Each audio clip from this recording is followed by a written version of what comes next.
When my daughter-in-law Rebecca told me I was just being dramatic about a little rain and that they weren't going to ruin everyone's evening because Grandma forgot her keys, she had no idea she was speaking to Margaret Elizabeth Blackwood-Sterling, the anonymous owner of Sterling Properties Group, the $340 million real estate empire that owned the very apartment complex where she lived, rent-free, controlled the commercial properties where her husband's law firm leased their prestigious downtown offices, and whose discretionary trust fund had been quietly paying for her children's private school tuition, family vacations, and the comfortable suburban lifestyle she assumed her family had earned through their own professional success.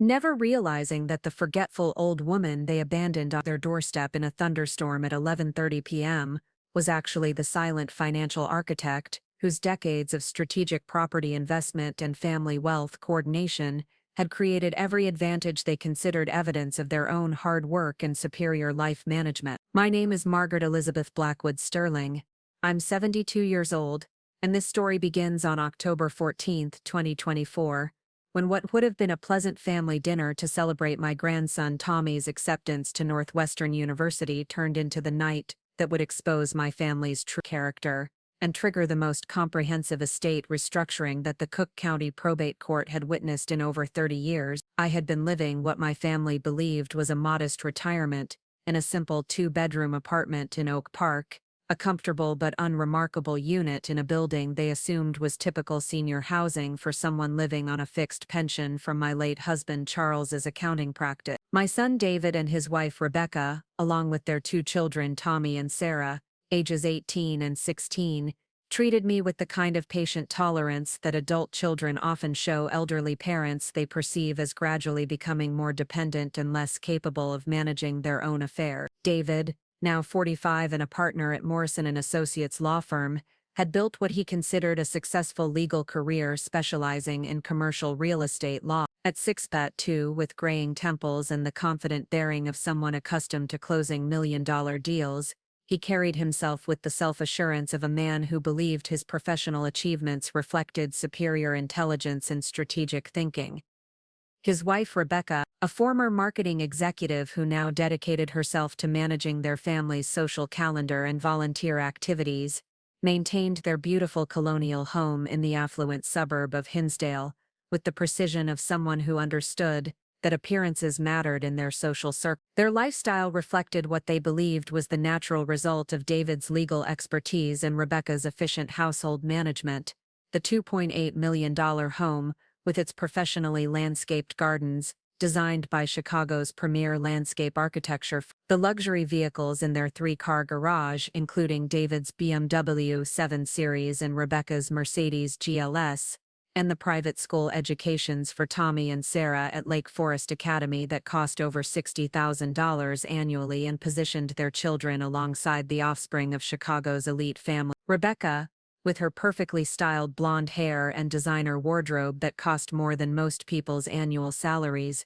had cultivated the image of effortless suburban perfection. She served on the boards of 3 charitable organizations, organized fundraising galas for the Hinsdale Community Foundation, and maintained a social media presence that showcased their family's enviable lifestyle while carefully curating an image of humble gratitude for their blessing. Her volunteer work at the children's school, her coordination of neighborhood book clubs, and her participation in the Hinsdale Country Club's tennis leagues, all reflected the kind of engaged community involvement that distinguished families who understood their social responsibilities and community leadership obligations. Tommy, their eldest at 18, had inherited his father's height and his mother's social confidence, excelling in both academics and athletics, while maintaining the kind of well-rounded resume that elite universities accepted from applicants seeking admission to their most competitive program. His acceptance to Northwestern University's engineering program represented the culmination of years of careful academic planning,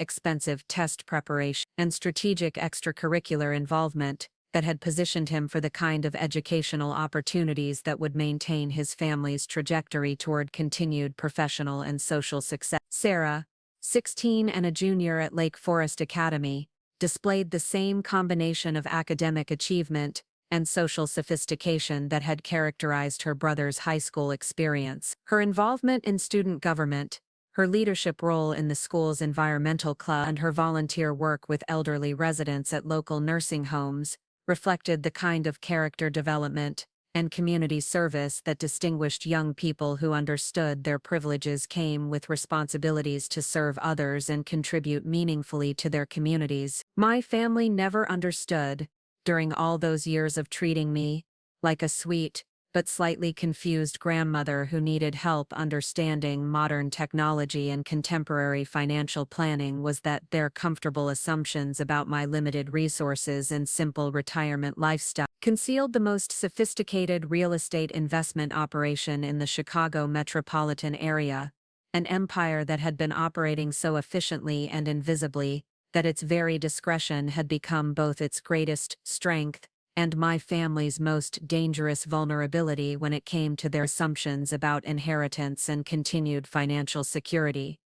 The modest Oak Park apartment where I had lived for 8 years, which David and Rebecca considered evidence of my downsized circumstances and practical approach to elderly living on a restricted budget, actually served as the central command center for Sterling Properties Group, my private real estate investment company that controlled over $340 million in residential and commercial properties throughout Illinois, Wisconsin, and Indiana. The building itself, Oakwood Terrace apartment, appeared to be typical senior housing with its modest brick facade and simple landscaping, but it was actually one of my first major acquisitions, a 180-unit complex that I had purchased in 1994, and transformed into a model for affordable senior housing that combined comfort, community, and accessibility while generating steady returns that funded continued expansion of my property portfolio. The simple living room where my family gathered for holiday dinners,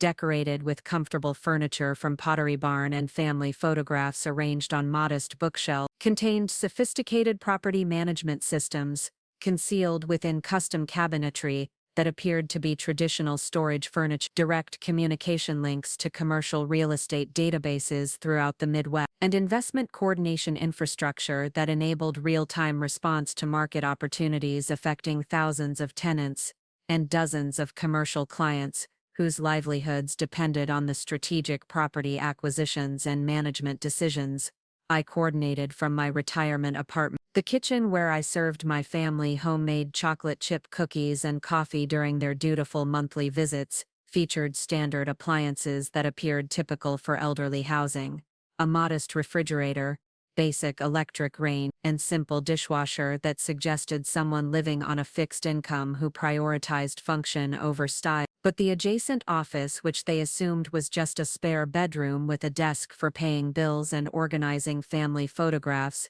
contained institutional-grade property management technology worth over, including fiber optic connections providing real-time access to commercial real estate markets across 5 states, legal documentation systems that maintained contracts and lease agreements for and secure communication equipment that enabled encrypted coordination with property managers, contractors, and financial institutions throughout the regional real estate network. The sophisticated monitoring systems concealed throughout my apartment included multiple high-definition displays that could be activated to show real-time status information from properties across my portfolio, automated alert systems that notified me immediately of maintenance emergency, tenant issues, or market opportunities requiring immediate attention, and comprehensive financial tracking that monitored rental income, expense management, and investment performance for every property under Sterling Properties Group management. The technology infrastructure that supported these operations required dedicated electrical systems, climate control for sensitive equipment, and internet bandwidth that exceeded what most small businesses utilized for their daily operations. But what made my property investment operation particularly powerful wasn't just the financial infrastructure that supported comprehensive real estate coordination, it was the network of professional relationships and strategic partnerships that I had cultivated throughout my 48-year career in real estate development and investment management. The daily phone calls that my family occasionally overheard during their visits, which they assumed were social conversations with other retirees discussing gardening and medical appointments, were actually strategic consultations with commercial developers about multi-million-dollar project financing, crisis coordination with property management companies during market fluctuation, and acquisition planning for investment opportunities that could affect property values and rental markets throughout the Chicago metropolitan area. The morning routine that began each day at 5:30 a.m. included reviewing overnight reports from property managers across 12 states, analyzing market data that influenced investment decisions affecting millions of dollars in real estate assets, and coordinating with contractors, legal professionals, and financial institutions that enabled Sterling Properties Group to respond immediately to opportunities and challenges throughout the competitive commercial real estate market. The afternoon schedule typically included virtual meetings with municipal planning departments about zoning changes that could affect property values, consultations with architects and engineers about development projects requiring environmental assessments and construction coordination, and strategic planning sessions with financial advisors who managed the investment portfolios that funded continued property acquisition and development throughout the regional market. For nearly 5 decades, I had been far more than just Margaret Blackwood, the devoted wife and mother that my family acknowledged during birthday celebrations and holiday gatherings. I was Margaret Elizabeth Blackwood-Sterling, whose innovative approaches to mixed-use development had influenced zoning policies throughout Cook County, whose emergency property acquisition protocols had stabilized neighborhood property values during the 2008 financial crisis, protecting over 8,000 families from foreclosure, and whose Sterling Properties Group had provided affordable housing opportunities for over 12,000 families, while generating the investment returns that enabled continued expansion and community development throughout the regional real estate market. My career had begun in 1976 as a junior leasing agent at Hartwell and Associates, where I started with responsibility for showing small apartments to young professionals and college students in neighborhoods near Northwestern University and DePaul University. The real estate industry in 1976 operated very differently from today's sophisticated online marketing platforms and digital property management systems. We maintained tenant records on index cards filed in metal cabinets, collected rent payments in person or through mailed checks that required manual processing and bank deposit, and coordinated maintenance requests through telephone calls and written work orders that often took days to process and complete throughout the property management workflow that relied on personal relationships and face-to-face communication, rather than automated systems and digital coordination. But even as a junior leasing agent, earning $11,200 annually, I had demonstrated unusual skill in understanding tenant needs, identifying properties with development potential, and recognizing the demographic trends that would influence neighborhood property values over the following decades. Ability to match tenants with appropriate properties while identifying investment opportunities for property improvement and expansion had earned recognition from senior management and led to my promotion to property manager within 14 months, an advancement that was particularly notable for women in the real estate industry during an era of limited professional opportunities and systematic gender discrimination in property investment and development that often excluded women from decision-making roles and financial authority. The promotion to property manager brought new responsibilities including tenant relations, maintenance coordination, and financial management for a portfolio of 67 apartment units across 3 Chicago neighborhoods. The experience taught me about the operational challenges of property management,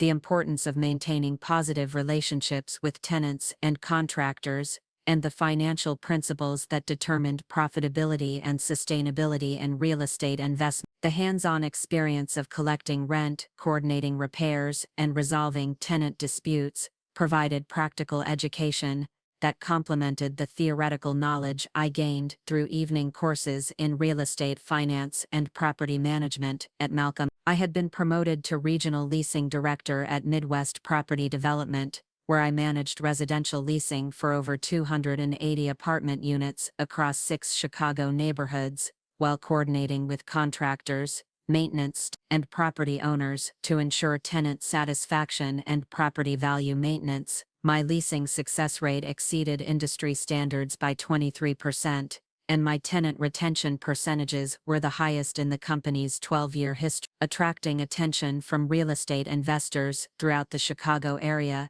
and leading to consulting opportunities with property developers who needed expertise in tenant relations and neighborhood market analysis. The success in tenant retention reflected my understanding that property management required more than simply collecting rent and maintaining buildings. It demanded genuine concern for tenant welfare, responsive maintenance, and fair rental pricing that balanced property owner profitability with tenant affordability. The relationships I built with tenants provided valuable insights into neighborhood changes, housing needs, and market trends that informed my investment analysis and property acquisition strategies throughout my career development and real estate expertise advanced. The 1980s brought significant changes to the Chicago real estate market, with gentrification affecting traditional neighborhoods, new construction creating additional rental inventory, and changing demographics influencing tenant preferences and rental pricing throughout the metropolitan area. The economic recession of 1981-1982 had created opportunities for strategic property acquisition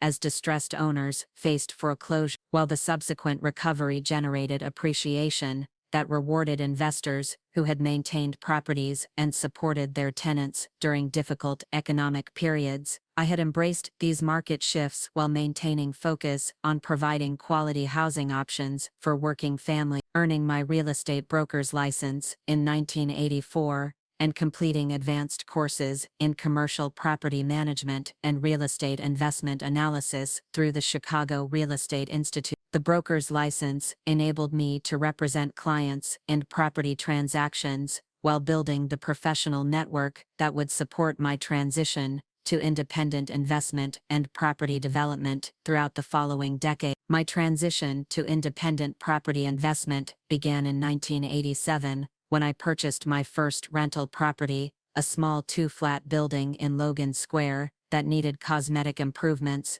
but offered strong rental potential due to its proximity to public transportation and local amenities. $0,000 purchase price represented my entire savings, accumulated over 11 years of real. When my daughter-in-law Rebecca told me I was just being dramatic about a little rain, and that they weren't going to ruin everyone's evening because Grandma forgot her keys, she had no idea she was speaking to Margaret Elizabeth Blackwood-Sterling, the anonymous owner of Sterling Properties Group, the $340 million real estate empire that owned the very apartment complex where she lived, rent-free, controlled the commercial properties where her husband's law firm leased their prestigious downtown offices, and whose discretionary trust fund had been quietly paying for her children's private school tuition, family vacations, and the comfortable suburban lifestyle she assumed her family had earned through their own professional success.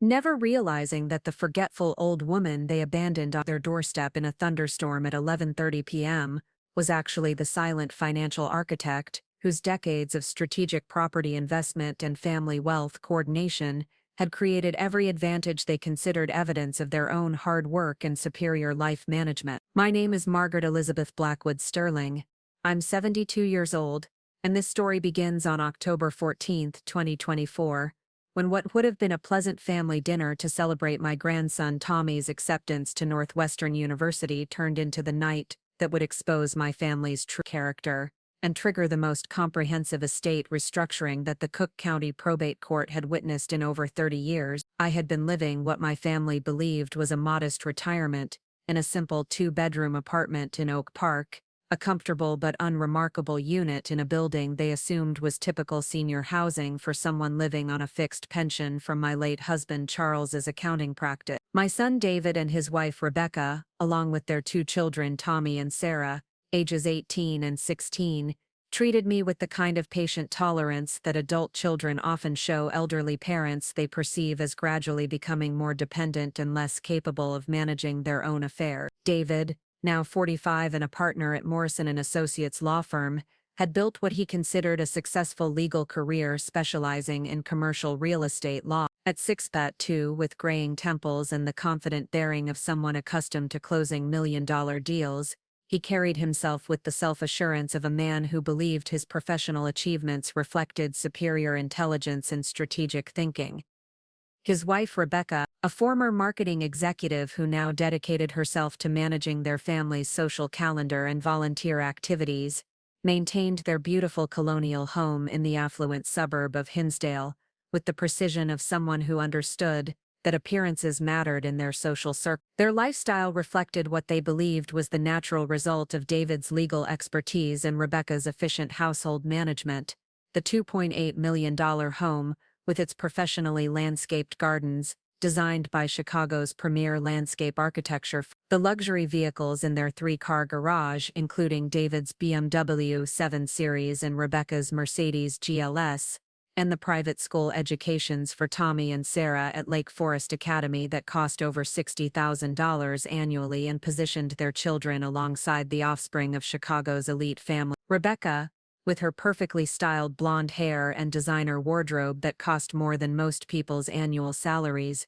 had cultivated the image of effortless suburban perfection. She served on the boards of 3 charitable organizations, organized fundraising galas for the Hinsdale Community Foundation, and maintained a social media presence that showcased their family's enviable lifestyle while carefully curating an image of humble gratitude for their blessing. Her volunteer work at the children's school, her coordination of neighborhood book clubs, and her participation in the Hinsdale Country Club's tennis leagues, all reflected the kind of engaged community involvement that distinguished families who understood their social responsibilities and community leadership obligations. Tommy, their eldest at 18, had inherited his father's height and his mother's social confidence, excelling in both academics and athletics, while maintaining the kind of well-rounded resume that elite universities expected from applicants seeking admission to their most competitive program. His acceptance to Northwestern University's engineering program represented the culmination of years of careful academic planning,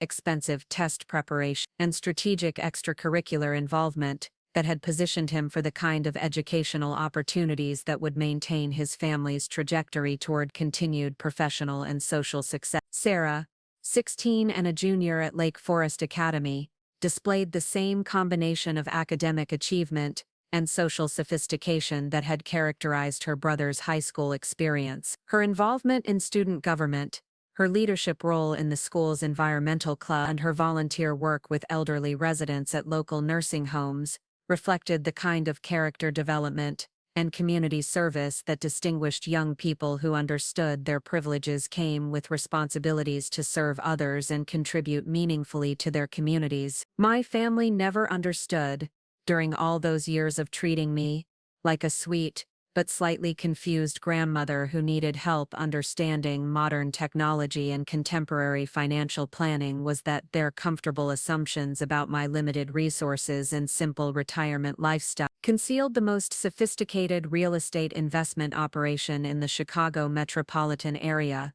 an empire that had been operating so efficiently and invisibly that its very discretion had become both its greatest strength and my family's most dangerous vulnerability when it came to their assumptions about inheritance and continued financial security.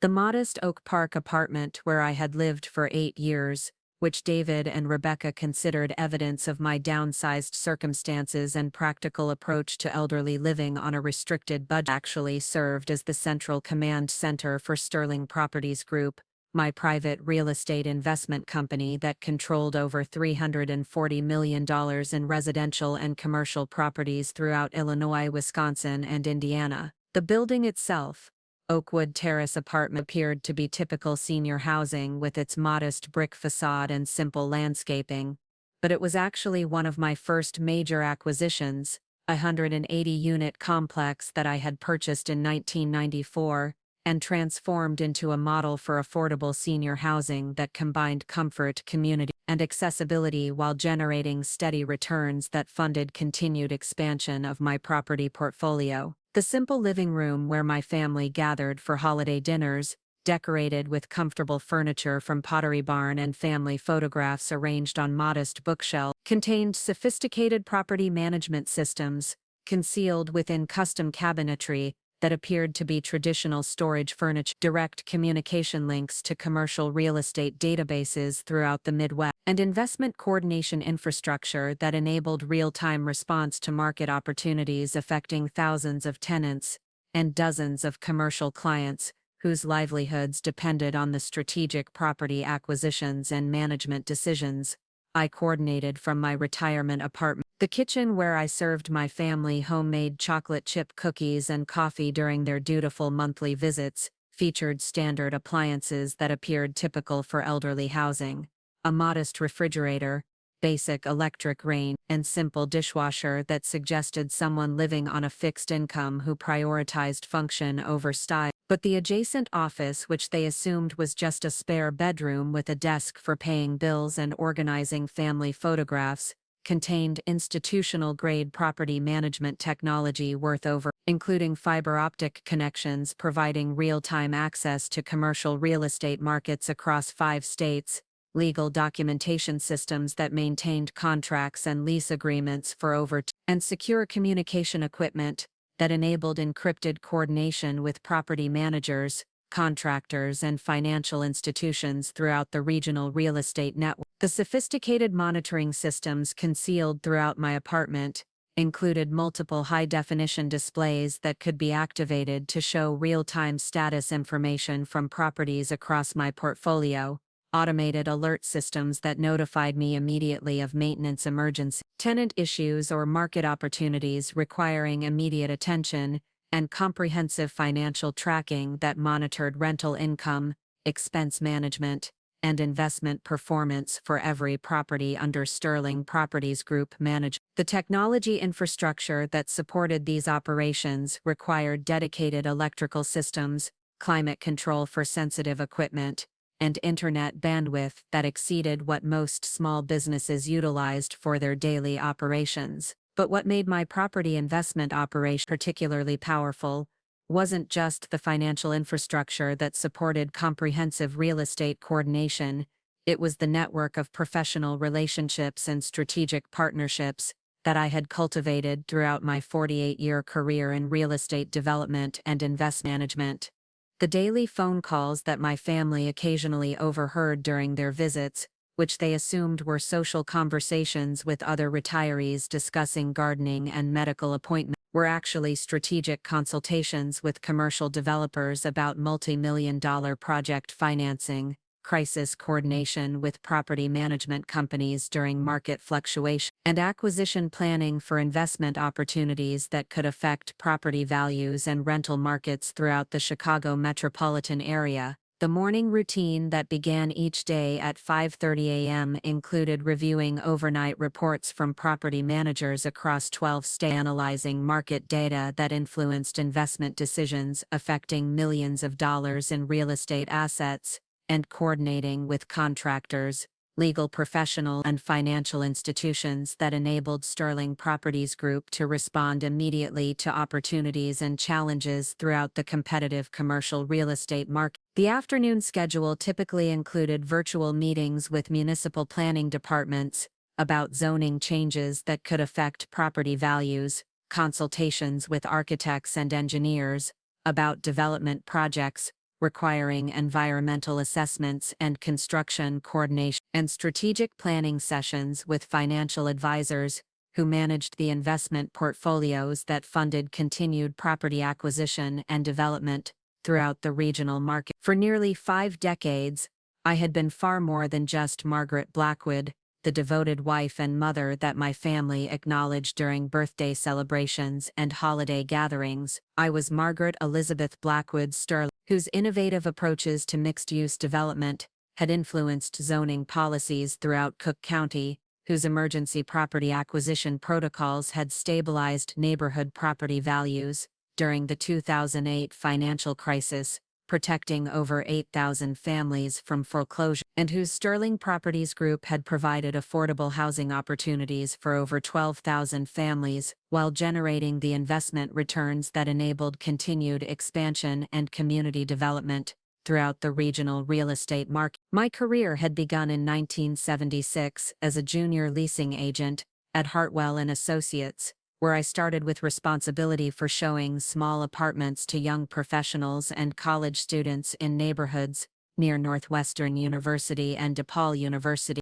The real estate industry in 1976 operated very differently from today's sophisticated online marketing platforms and digital property management systems. We maintained tenant records on index cards filed in metal cabinets, collected rent payments in person or through mailed checks that required manual processing and bank deposit, and coordinated maintenance requests through telephone calls and written work orders that often took days to process and complete throughout the property management workflow that relied on personal relationships and face-to-face communication, rather than automated systems and digital coordination. But even as a junior leasing agent, earning $11,200 annually, I had demonstrated unusual skill in understanding tenant needs.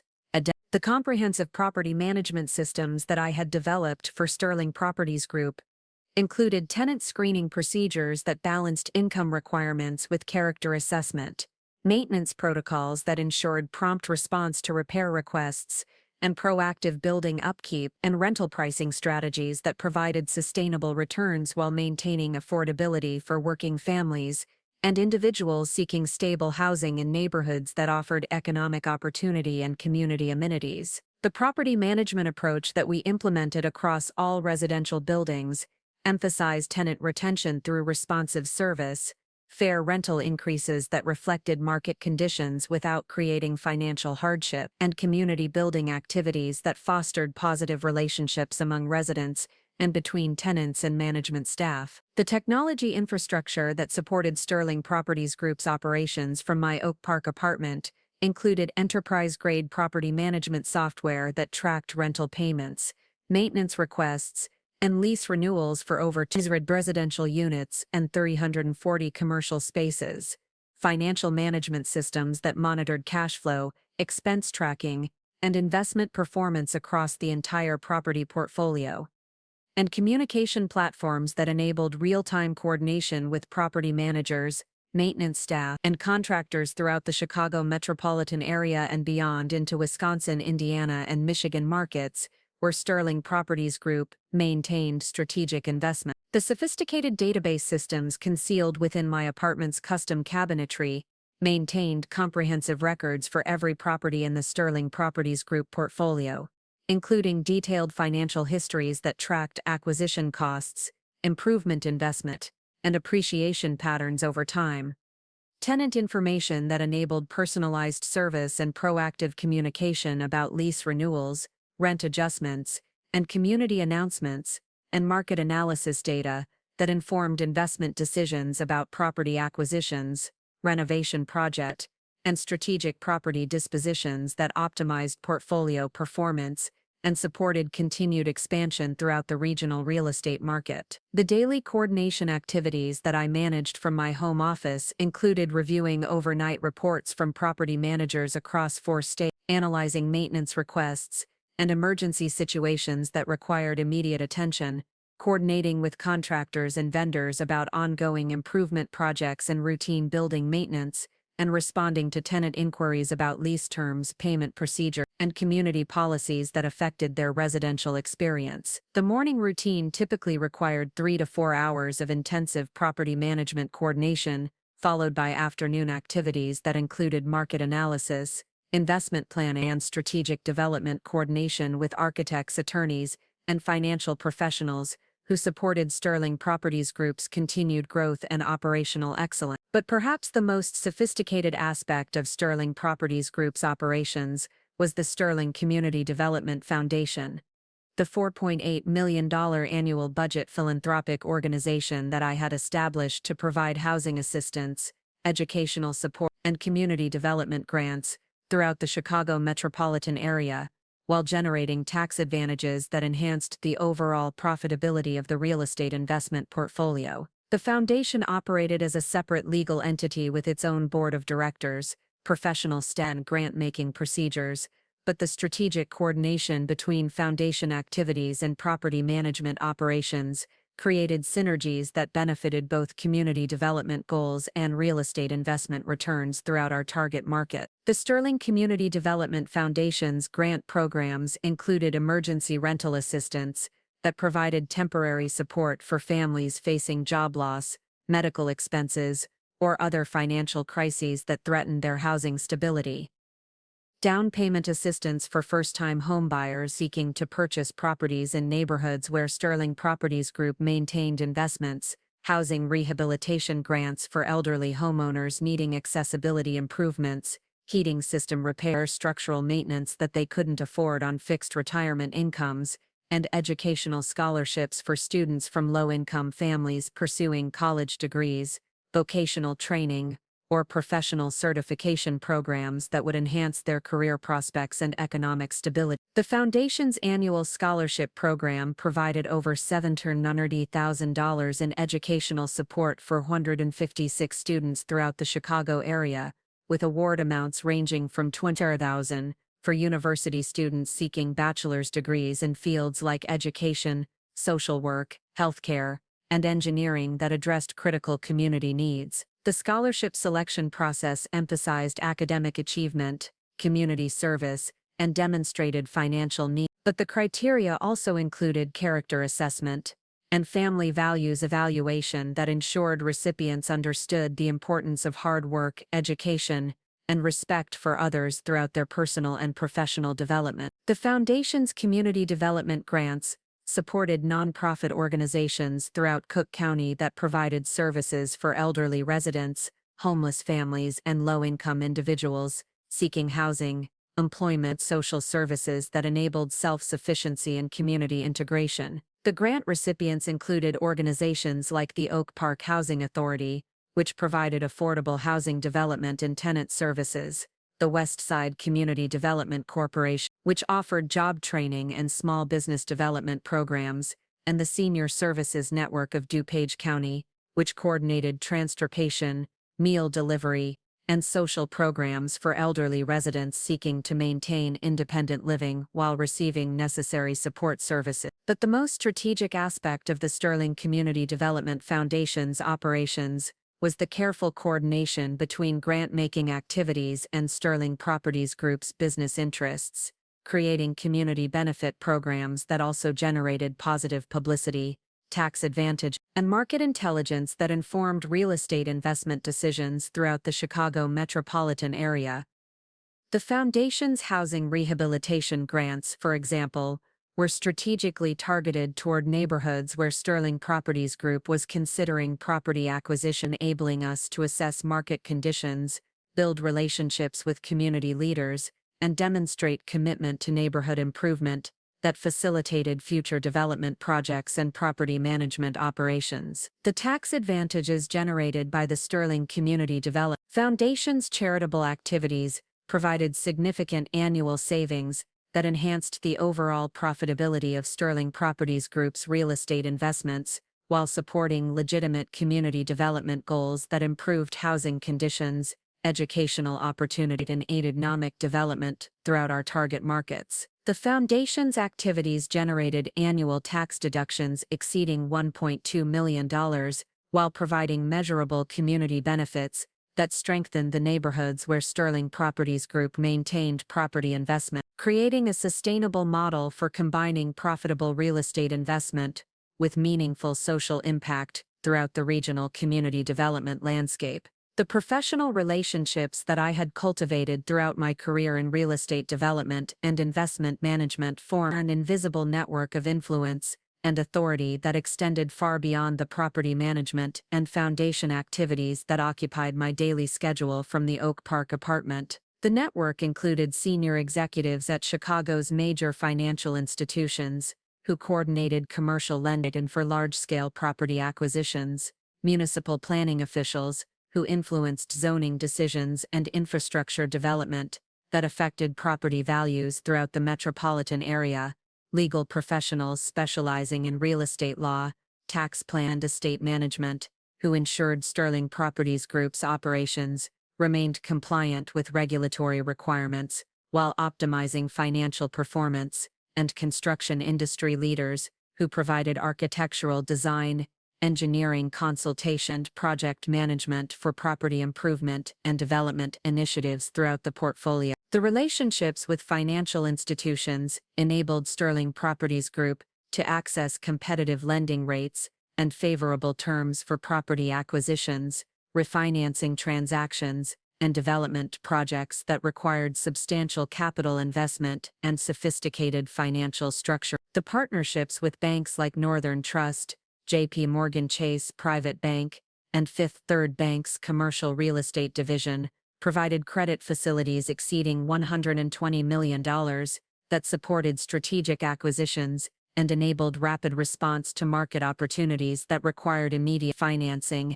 and expedited closing procedures throughout the competitive Chicago real estate market. The coordination with municipal planning departments and government agencies enabled Sterling Properties Group to anticipate zoning changes, infrastructure improvement, and development incentives that would affect property values and investment opportunities throughout the Chicago metropolitan area. The relationships with officials at the Chicago Department of Planning and Development, the Cook County Board of Commissioners, and municipal governments in Oak Park, Evanston, and Hinsdale provided advance information about transportation projects, utility improvements, and neighborhood revitalization initiatives that informed property acquisition strategies and renovation planning throughout the investment portfolio. The legal and tax planning relationships ensured that Sterling Properties Group's operations maximized profitability while maintaining compliance with real estate regulations,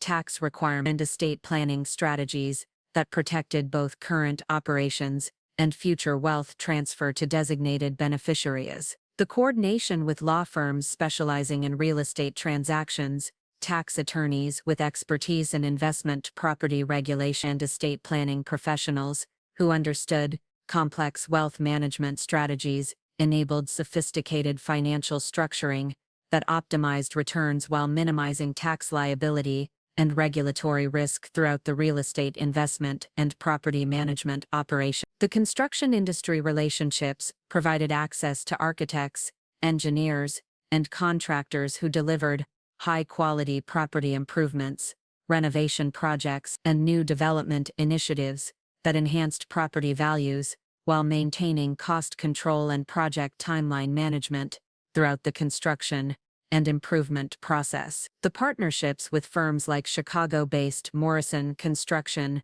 Milwaukee-based Heritage Development Group, and regional specialists in accessibility renovations and energy efficiency improvements enabled Sterling Properties Group to maintain competitive advantage through superior property condition and tenant amenities that distinguished our buildings from competitor properties throughout the market. But perhaps the most valuable aspect of my professional network was the informal consultation system that connected me with other successful real estate investors, property managers, and community development professionals throughout the Midwest who shared market intelligence, investment strategies, and best practices for managing complex property portfolios while maintaining positive community relationships and sustainable business growth. The monthly meetings of the Midwest Real Estate Investment Association, quarterly conferences of the National Association of Real Estate Investment Trusts, and annual symposiums of the Urban Land Institute provided opportunities for continuing education, network, and strategic planning that enhanced Sterling Properties Group's operations while building relationships that supported continued professional development and industry leadership throughout the regional real estate community. The market intelligence gathered through these professional relationships enabled Sterling Properties Group to identify emerging neighborhood trends, anticipate changes in rental demand and pricing pattern, and recognize investment opportunities before they became widely known throughout the competitive real estate investment market. The information sharing about tenant preferences, maintenance innovations, and property management technologies helped Sterling Properties Group maintain operational excellence while controlling costs and enhancing tenant satisfaction throughout the residential and commercial property portfolio. The investment strategies developed through consultation with other successful real estate professionals enabled Sterling Properties Group to diversify holdings across multiple property types and geographic markets, while maintaining focus on sustainable returns and community benefit. Distinguished our approach from speculative investment strategies that prioritized short-term profits over long-term value creation and neighborhood stability. The strategic planning coordination with professionals who managed similar portfolios in markets like Milwaukee, Indiana, and Minneapolis provided insights about regional economic trends and investment opportunities that informed expansion decisions and risk management strategies throughout Sterling Properties Group's growth and development planning. David and Rebecca's comfortable assumptions about their financial independence and lifestyle security were built on a foundation of real estate investment coordination and professional relationships that extended far beyond their comprehension or appreciation throughout their family planning and career development experience. The seamless property management services that had enabled David's law firm to operate efficiently from prestigious downtown offices, the favorable residential arrangements that had supported their family's housing stability and equity build, and the invisible emergency assistance that had appeared during unexpected financial challenges, all represented the culmination of decades of professional development, strategic investment, and community relationship building that required exactly the kind of expertise and authority that they had systematically dismissed as irrelevant to their modern suburban lifestyle and professional advancement strategies. The real estate empire that had operated invisibly throughout their comfortable assumptions about earned prosperity and family financial management would soon become the most visible demonstration of professional authority and character accountability that the Cook County real estate community had ever witnessed. Proving that respect for elderly relatives is optional courtesy. It's the foundation for continued access to the sophisticated financial infrastructure that makes comfortable suburban lifestyles possible in competitive environments that require both professional excellence and personal character to navigate successfully throughout the property ownership and family relationship experience that determines long-term financial security and authentic family prosperity. David and Rebecca Blackwood had built their lives around a carefully constructed narrative of personal achievement and earned prosperity that positioned them as exemplars of successful suburban professional families who had earned their comfortable lifestyle through superior education, strategic career development, and responsible financial management. Their beautiful colonial home in Hinsdale, with its manicured gardens and three-car garage, filled with luxury vehicles, served as both sanctuary and symbol of their ascension into Chicago's professional elite, a status they believed reflected their individual merit rather than the invisible financial infrastructure that had been supporting their success for over 2 decades. The morning routine in the Blackwood household reflected the kind of orchestrated efficiency that distinguished families who understood the importance of appearances and social positioning in maintaining their professional and community standing. Rebecca would rise at 5:45 a.m. to begin her carefully choreographed day with 30 minutes of yoga in the sunroom that overlooked their professionally landscaped backyard, followed by a skincare routine using luxury products from brands like La Mer and SK2 that cost more than most families spent on groceries each month. Her morning ritual included reviewing her schedule on her iPhone Pro Max, checking social media to ensure her family's curated image remained consistent with their aspirational lifestyle goals, and preparing the organic, locally sourced breakfast that would fuel David's demanding legal practice and the children's academic excellence at Lake Forest Academy. David's morning began at 6:15 a.m. with a workout in their fully equipped home gym, complete with a Peloton bike, professional-grade weight equipment, and a wall-mounted television that allowed him to catch up on legal news and market reports while maintaining the physical fitness that he considered essential for projecting success and vitality in his competitive legal practice. His shower routine included premium grooming products from Tom Ford and Kiehl's, followed by the careful selection of his daily uniform, bespoke suits from Chicago's premier menswear boutique, Italian leather shoes that cost more than most people's monthly rent, and Swiss timepieces that served as subtle but unmistakable signals of his professional achievement and financial sophistication. The breakfast conversation in the Blackwood kitchen, typically centered around scheduling coordination for the family's numerous professional and social obligations, with Rebecca managing the complex logistics of David's client entertainment requirements, the children's academic and extracurricular commitments, and their own social calendar that included charity galas, country club events, and dinner parties with other families who shared their socioeconomic status and community involvement priorities. The kitchen itself, renovated 3 years earlier at a cost of $107,000, featured custom cabinetry from a local artisan woodworker, granite countertops sourced from Italy, and professional-grade appliances that enabled Rebecca to prepare meals that reflected both her culinary sophistication and her family's commitment to health and wellness. Rebecca's daily schedule after the family departed for work and school reflected the kind of structured productivity that characterized women who had transformed household management and community involvement into expressions of professional competence and social leadership. Her activities included coordination with the housekeeper who maintained their home's pristine condition, meetings with the landscape architect who ensured their property remained a showcase for their neighborhood's aesthetic standards, and consultations with interior designers about seasonal updates that kept their home's appearance fresh and contemporary,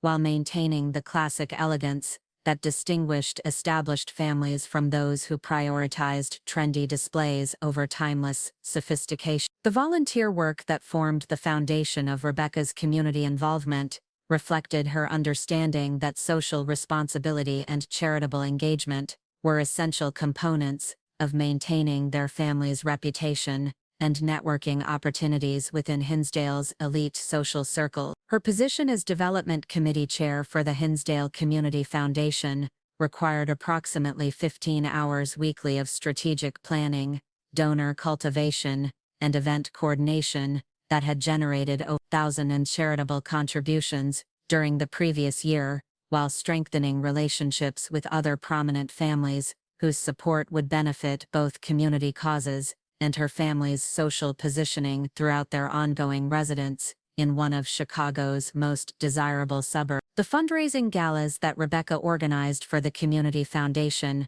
represented sophisticated social events that combined charitable purpose with networking opportunities for Chicago's professional elite, featuring venues like the Chicago History Museum and the Art Institute speakers, who commanded 5-figure appearance fees, and auction items donated by luxury retailers and exclusive service providers, whose participation reflected the event's prestige and attendee demographic. Rebecca's expertise in coordinating these events had earned recognition from Chicago social publications and invitations to serve on additional nonprofit boards throughout the metropolitan area, expanding her influence and social network while demonstrating her family's commitment to community leadership and philanthropic responsibility. The tennis activities that occupied 3 mornings weekly at the Hinsdale Country Club provided both physical fitness and social interaction with other accomplished women whose husbands held senior positions at Chicago's major corporations,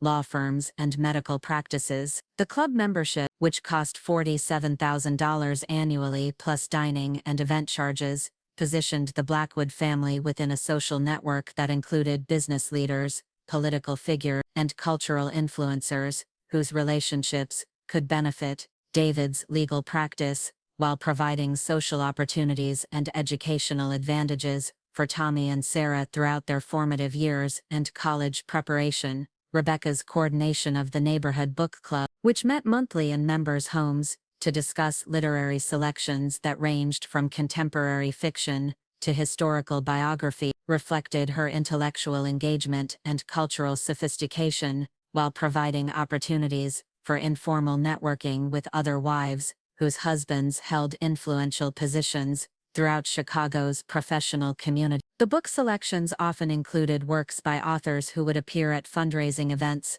or cultural programs, enabling the group members to attend author readings and literary galas that enhanced their cultural credentials, while supporting arts organizations throughout the metropolitan area. The shopping expeditions that Rebecca coordinated with friends from the country club and volunteer organizations served multiple purposes beyond acquiring clothing and household items, providing opportunities for relationship building, market research about luxury goods and service, and social intelligence gathering about community developments and family news that influenced social dynamics and networking opportunities throughout their elite suburban community.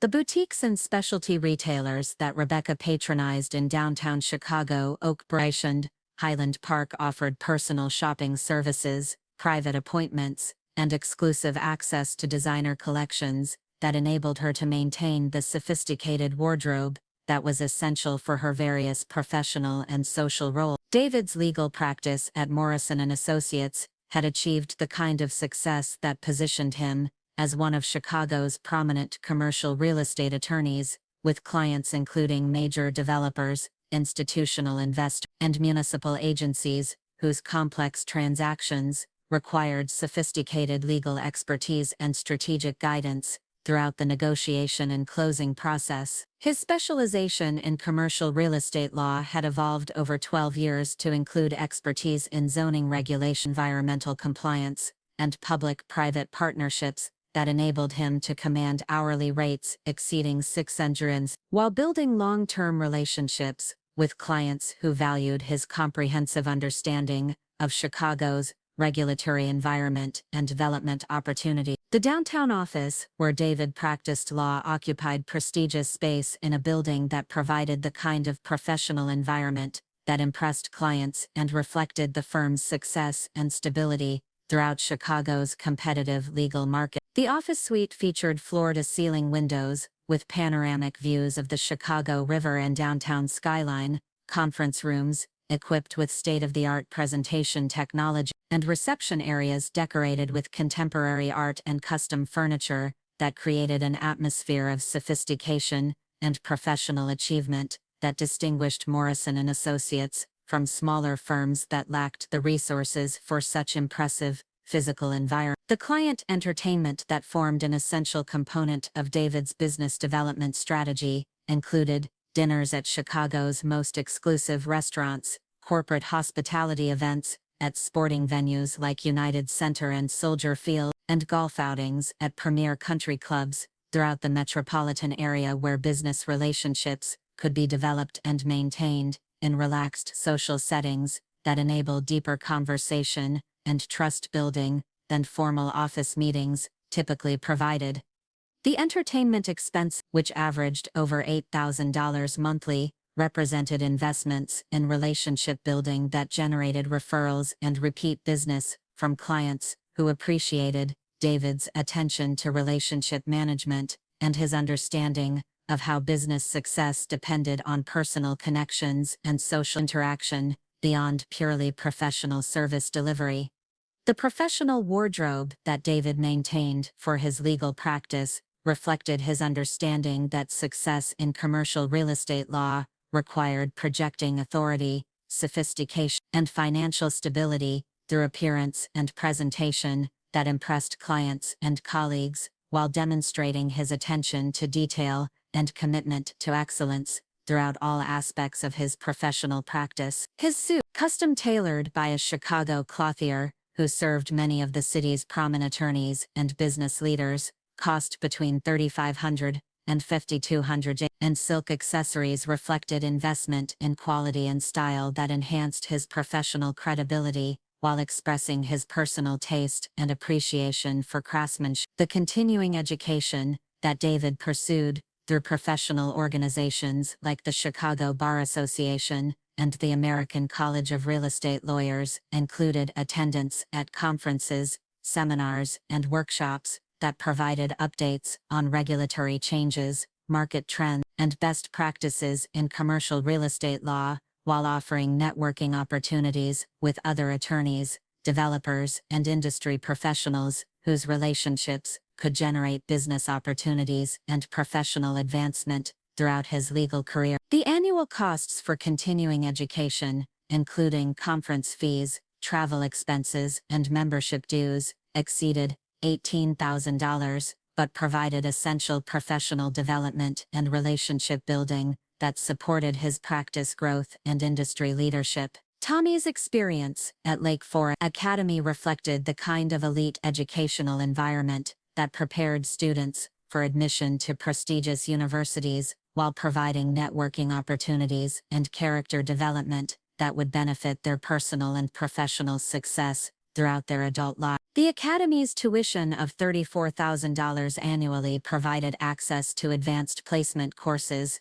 small class sizes, and individualized attention from faculty members who held advanced degrees from institutions like Harvard, Yale, and the University of Chicago. While the student body included children from Chicago's most prominent families, whose relationships would provide social and professional advantages throughout Tommy's college years and career development. The extracurricular activities that Tommy pursued at Lake Forest Academy included varsity soccer, debate team, and student government positions that developed leadership skills while demonstrating the kind of well-rounded achievement that distinguished successful applicants to elite universities. His involvement in community service projects, including volunteer work with elderly residents at local nursing homes and tutoring for underprivileged students in Chicago public schools, reflected the Academy's emphasis on character development and social responsibility,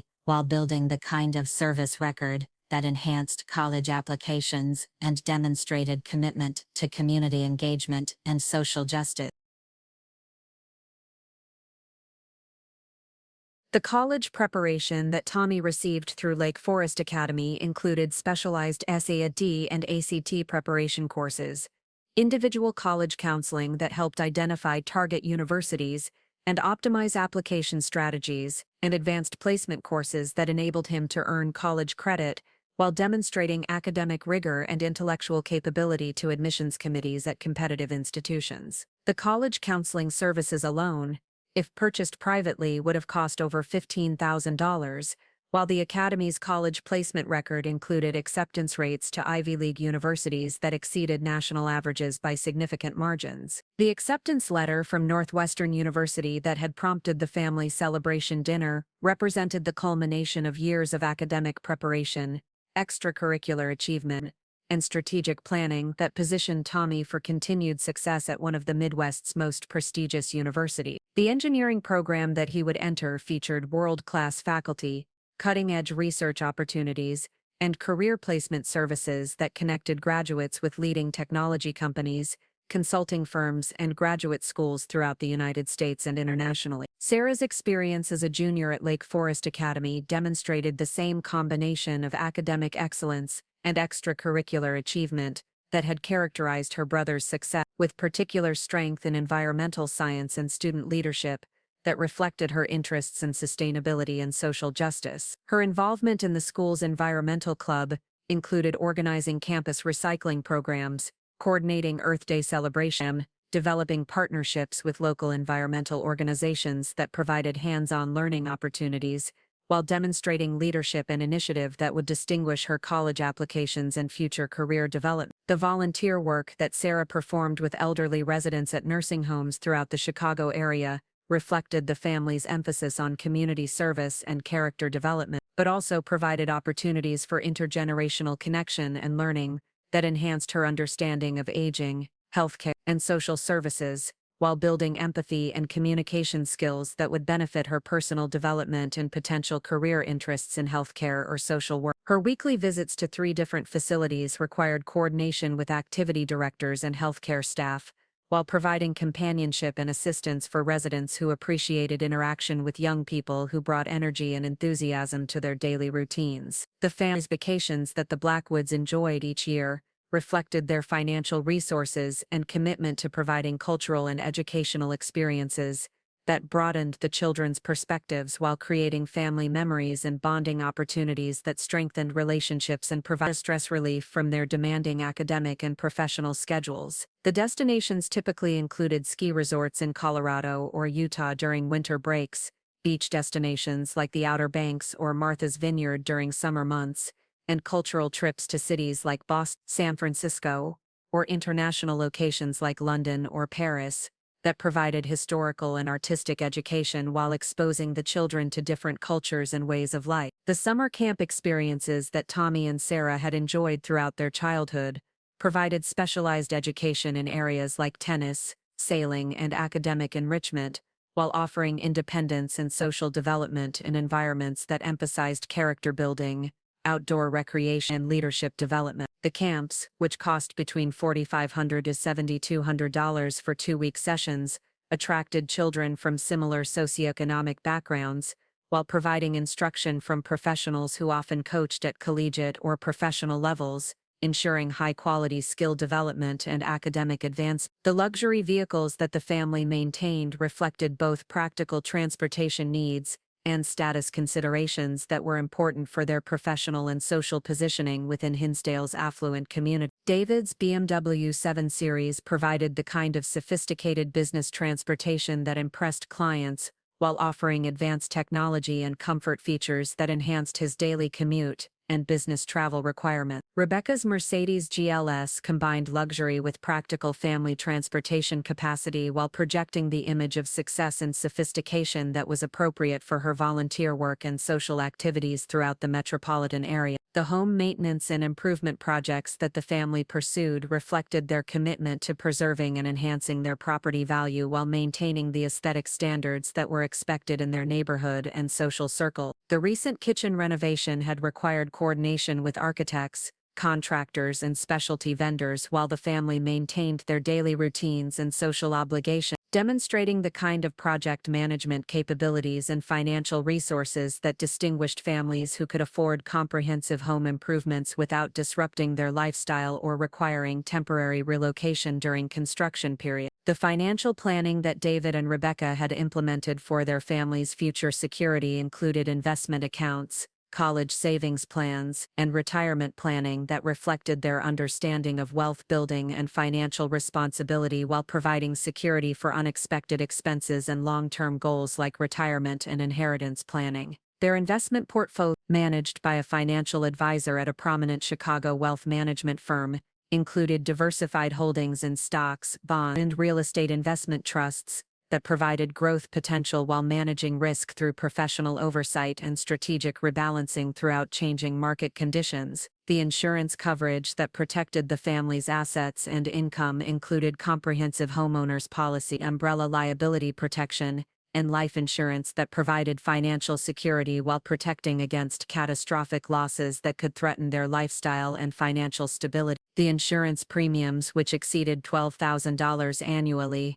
reflected the substantial value of their property and assets, while providing peace of mind that enabled them to focus on their professional and personal development without constant worry about financial vulnerability or unexpected disaster. The estate planning that David and Rebecca had completed included wills, trust structure, and beneficiary designations that provided for their children's education and inheritance, while minimizing tax liability and ensuring smooth wealth transfer in accordance with their values and family priorities. The estate planning attorney who had prepared their documents specialized high net worth families and had designed structures that balanced tax efficiency with family objectives while providing flexibility for changing circumstances and financial growth throughout their continued wealth accumulation and family development. But what David and Rebecca had never understood throughout all their careful planning and strategic lifestyle management was that their comfortable assumptions about earned prosperity and financial independence were built entirely on the invisible foundation of real estate investment,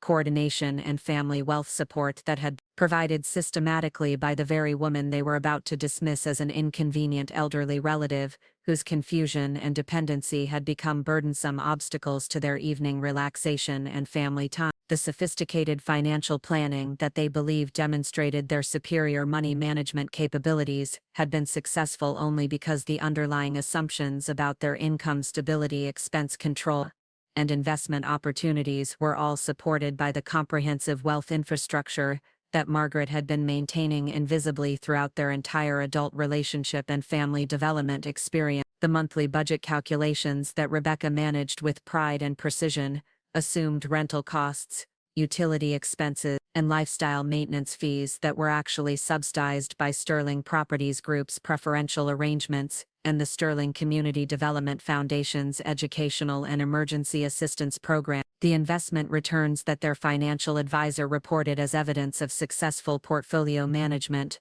were enhanced by the favorable real estate market conditions that Margaret's property development activities had helped create throughout the Chicago metropolitan area. The emergency fund that they maintained for unexpected expenses had never been tested because the genuine financial emergencies that might have depleted their savings had been resolved through invisible assistance that appeared as fortuitous timing or unexpected opportunities, rather than deliberate family support from Margaret's real estate investment resources. The college planning that had enabled Tommy's acceptance to Northwestern University included not only the academic preparation and extracurricular development that had distinguished his application, but also the financial planning that assumed college costs could be managed through their savings and income without requiring student loans or financial hardship that might affect their lifestyle or Rebecca's volunteer commitments. The calculations that supported this confidence were based on Sterling Community Development Foundation scholarship programs and the family trust arrangements that Margaret had established to provide educational support while maintaining the tax advantages and privacy protections that distinguished sophisticated family wealth management from simple gift transactions that could create tax liability and complicate estate planning throughout their ongoing financial development. David and Rebecca's comfortable assumptions about their financial trajectory and lifestyle security were about to be tested by the most comprehensive demonstration of family loyalty, accountability, and character assessment that the Chicago suburban professional community had ever witnessed, proving that entitlement attitudes and elderly dismissal could transform earned prosperity into financial vulnerability faster than any market crash or professional setback throughout the competitive landscape of metropolitan professional success and family relationship management. But what made the Blackwood family's comfortable assumptions about their earned prosperity particularly devastating was the comprehensive scope of invisible support and strategic coordination that Margaret had been providing throughout every aspect of their adult lives, a sophisticated network of finance assistance, professional opportunities, and lifestyle facilitation that operated so seamlessly and discreetly that David and Rebecca had never recognized the connection between their family success and Margaret's real estate investment authority, property management expertise, and community development coordination throughout the Chicago metropolitan area and beyond. The invisible infrastructure that supported David and Rebecca's comfortable lifestyle began with their very first apartment as newlyweds, when they assumed they had secured an excellent rental deal in a desirable Lincoln Park neighborhood through David's networking capabilities and Rebecca's apartment hunting persistence. The two-bedroom unit at 1847 North Cleveland Avenue, with its exposed brick walls, hardwood floor, and proximity to DePaul University, had been listed at $200 monthly but became available to them for $1,650 through what appeared to be a landlord's urgency to fill the vacancy before the peak rental season. What they never knew was that the building was owned by Sterling Properties Group, and Margaret had personally approved their application while implementing rental pricing that would support David's law school completion and Rebecca's career transition, without creating financial stress that could affect their relationship's stability or academic performance. The strategic apartment placement had provided David and Rebecca with affordable housing in a neighborhood that enhanced David's professional credibility during his job search after law school graduation, while offering Rebecca convenient access to marketing agencies and nonprofit organizations where she could develop her career in communications and community relations. The building's other tenants included young professionals, graduate students, and junior executives whose social network provided friendship opportunities and professional connections that benefited both David's legal career development and Rebecca's community involvement throughout their early marriage and career establishment period. The lease agreement that David and Rebecca had signed included flexibility provisions that enabled them to terminate early without penalty when David received his job offer at Morrison & Associates, but also included renewal options that would have protected them from rental increases if David's career development had required additional time or alternative employment arrangements. The building's maintenance responsiveness, community amenity, and management professionalism that had impressed them during their residency reflected Sterling Properties Group's commitment to tenant satisfaction and community building that distinguished Margaret's properties from typical rental buildings throughout the competitive Chicago apartment market. When David and Rebecca were ready to purchase their first home, they had been delighted to discover a beautiful townhouse in Oak Park that perfectly matched their needs and budget requirements, while offering the kind of starter home prestige that would support David's growing legal practice and Rebecca's community involvement goal. The three-bedroom townhouse at 6037 North Euclid Avenue, with its original architectural details, updated kitchen, and private garden, had been listed at $2,000. Through what appeared to be motivated seller circumstances and Rebecca's negotiation skills during a competitive market period, the reality was that Sterling Properties Group had purchased the property as an investment, completed strategic improvements that enhanced value and livability, and offered the sale to David and Rebecca through preferential pricing that enabled homeownership while generating reasonable returns for Margaret's real estate portfolio. The mortgage financing that had enabled David and Rebecca's townhouse purchase included favorable terms that reflected David's excellent credit rating and Rebecca's employment stability,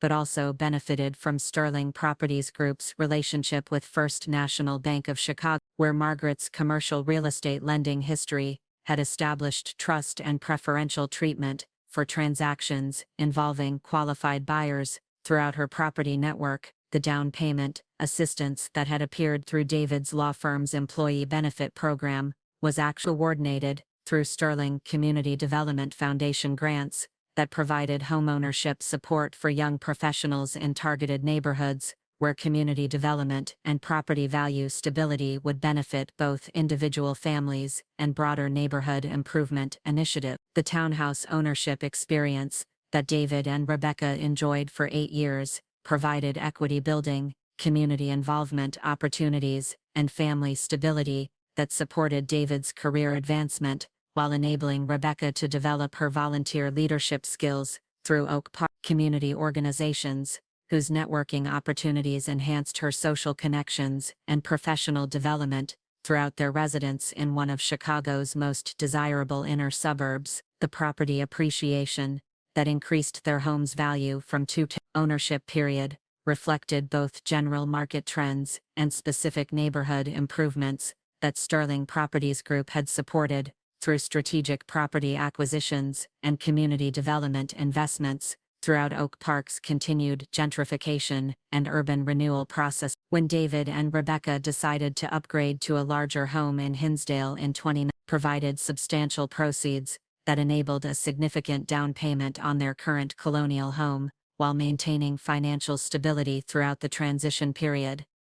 What they never realized was that Sterling Properties Group had coordinated the townhouse sale through its network of estate professionals, while simultaneously facilitating their Hinsdale home purchase through banking relationships and real estate agent connections that ensured smooth transactions and optimal financial terms throughout both property transfers. The Hinsdale colonial home at 4, which David and Rebecca purchased for $2.8 million, represented the culmination of their homeownership progression and provided the kind of prestigious suburban residence that supported David's legal practice credibility, while offering Rebecca the social environment and community involvement opportunities that distinguished families who understood their social responsibilities and networking advantages throughout DuPage County's affluent professional community.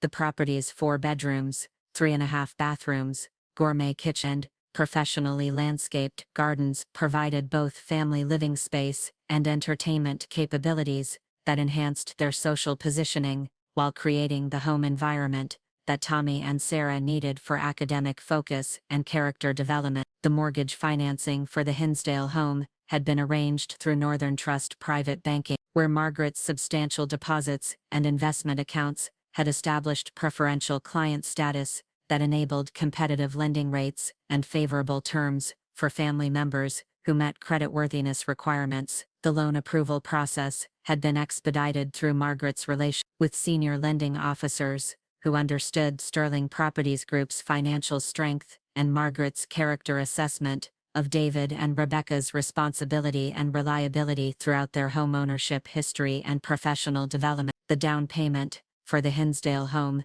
had been structured through a combination of proceeds from their Oak Park townhouse sale, savings from David's legal practice success, and family trust distributions that appeared to be inheritance advances from Charles's estate, but were actually coordinated through Sterling Community Development Foundation programs that provided homeownership assistance for families who demonstrated character, community involvement, and financial responsibility throughout their personal and professional development. The trust distributions had been designed to avoid gift tax implications while providing family support that enabled homeownership advancement without creating dependency or entitlement attitudes that could affect family relationships or character development. David's legal practice success at Morrison & Associates had been enhanced by client referrals and business development opportunities that appeared to result from his professional networking and legal but actually reflected Margaret's strategic coordination with Chicago's real estate development community,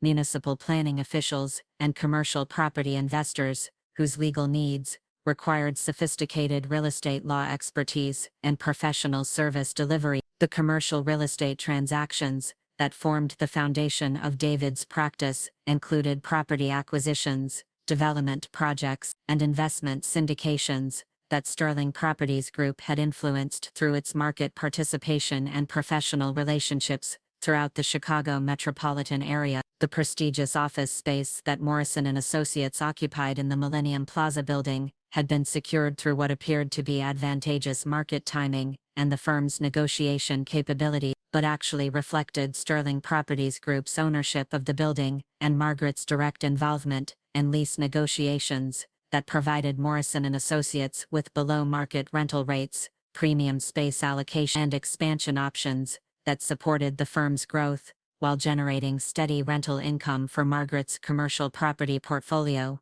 The building's professional amenities, technological infrastructure, and management services that impressed David's clients reflected Sterling Properties Group's commitment to providing superior commercial real estate environments that enhanced tenant success while maintaining competitive advantages throughout the downtown Chicago office market. The client development that enabled David's legal practice to generate annual fees exceeding $890,000 included referrals from real estate developers, property investors, and municipal agencies, whose relationships with Sterling Properties Group had created opportunities for legal service recommendations and professional introductions that expanded David's client base while providing quality legal representation for Margaret's business network throughout the regional real estate community. The complex commercial transactions that generated David's highest fees often involved properties, developers, or investors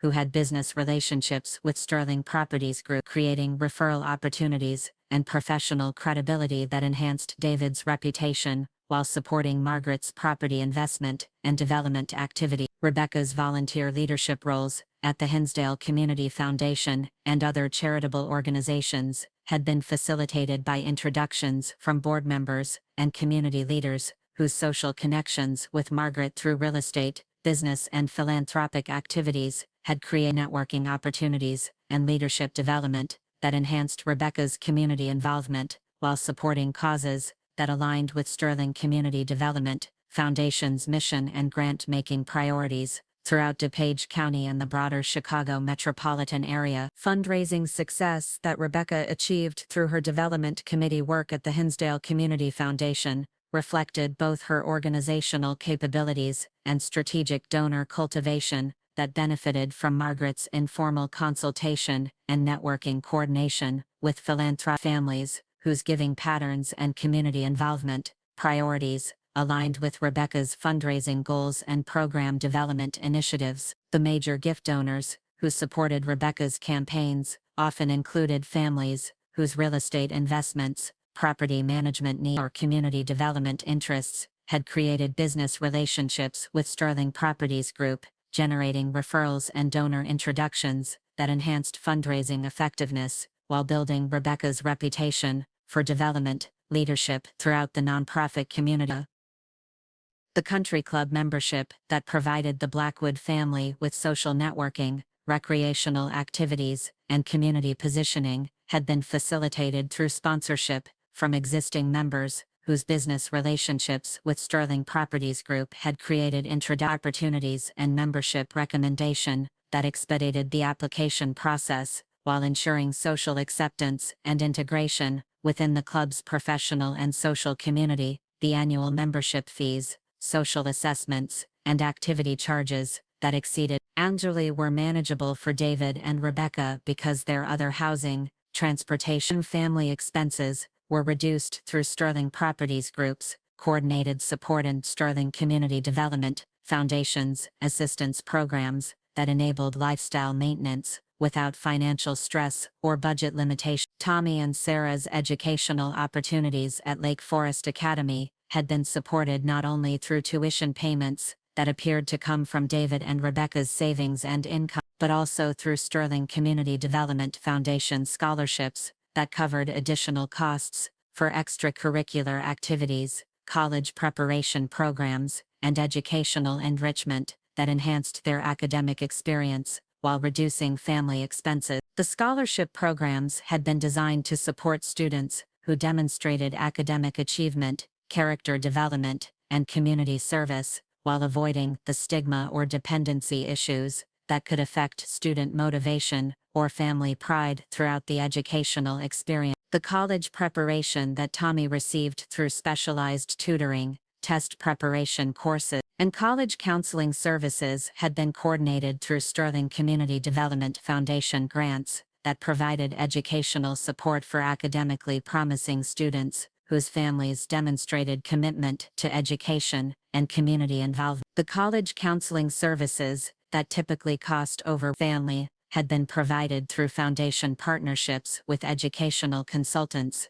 who offered services to foundation scholarship recipients while maintaining privacy and discretion that protected family dignity and student confidence throughout the college application and preparation process. The family vacations that the Blackwoods enjoyed annually had been enhanced through Sterling Properties Group's vacation rental properties and hospitality industry relationships that provided accommodations, activity, and travel coordination that elevated their vacation experiences while reducing costs through preferred pricing and exclusive access to premium properties and services throughout their destination areas. The ski resort accommodations in Colorado, beach house rentals in North Carolina, and cultural travel opportunities in Europe had been facilitated through Margaret's vacation property investments and hospitality industry partnerships that provided family entertainment while generating rental income and travel industry relationships that benefited Sterling Properties Group's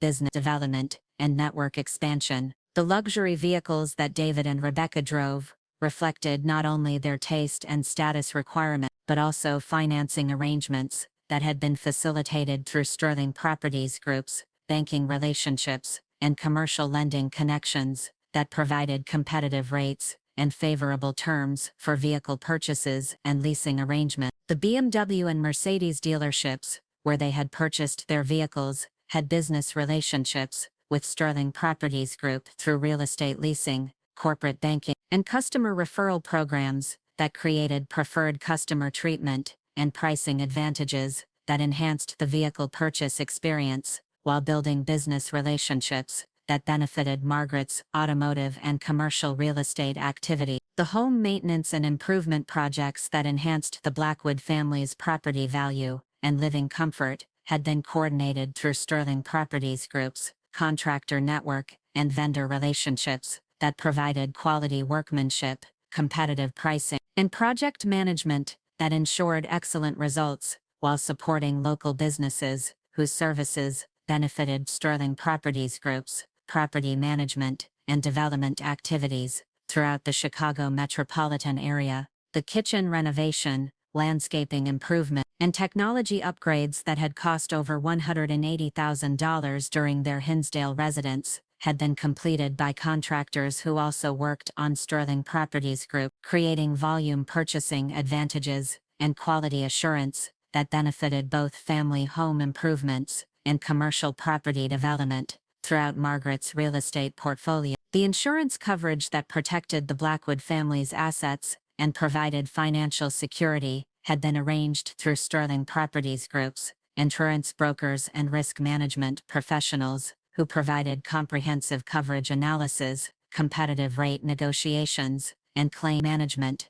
that ensured adequate protection while controlling cost through group purchasing power and professional risk assessment that benefited both family protection needs and Sterling Properties Group's commercial insurance requirements throughout the property portfolio and business operation.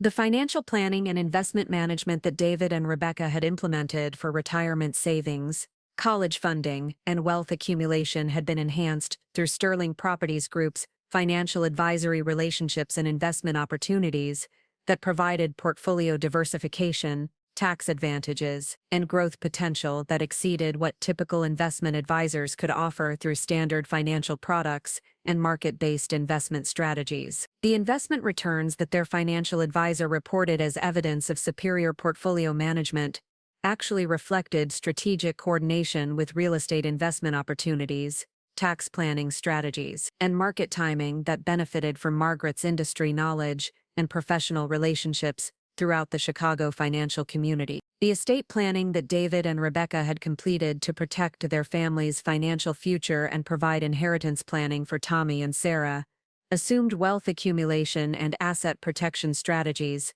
that would be supported by continued family trust distribution, Sterling Community Development Foundation educational assistance, and inheritance planning coordination that Margaret had designed to provide multi-generational wealth transfer while maintaining family character development and community service obligations throughout the wealth ownership and family relationship experience. The emergency financial assistance that had appeared during unexpected medical expenses, business development costs, and family crisis situations had been coordinated through Sterling Community Development Foundation emergency grants and Sterling Properties Group's business network resources, provided immediate support while maintaining family privacy and dignity throughout challenging periods that could have threatened financial stability or required lifestyle adjustments that might affect professional credibility or social positioning within their community and peer network. The networking opportunities that had enhanced David's legal practice development and Rebecca's community leadership advancement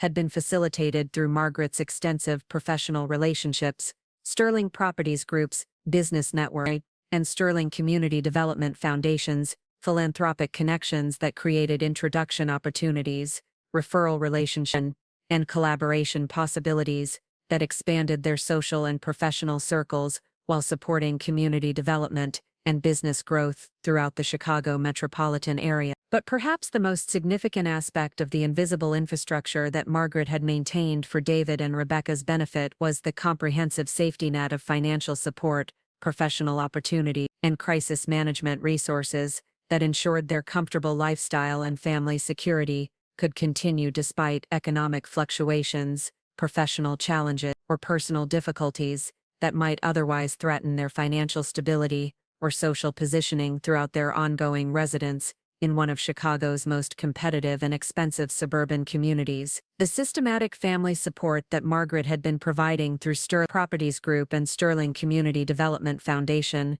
represented more than simple financial assistance. It was a comprehensive wealth coordination system that enabled David and Rebecca to focus on career development, family relationships, and community involvement without the financial stress and uncertainty that affected most professional families throughout the challenging economic environment of contemporary American suburban living. The invisible nature of this support had been designed to preserve family dignity and independence, while providing security and opportunity that enhanced their success and community contribution throughout their personal and professional development. The ungrateful family that was about to dismiss Margaret as an inconvenient, elderly relative whose confusion and dependency had become burdensome obstacles to their evening relaxation and family time, was completely unaware that their entire comfortable lifestyle, professional success, and family security depended on the continued coordination and generous support of the very woman whose character and loyalty they were about to test through the most devastating demonstration of elderly abandonment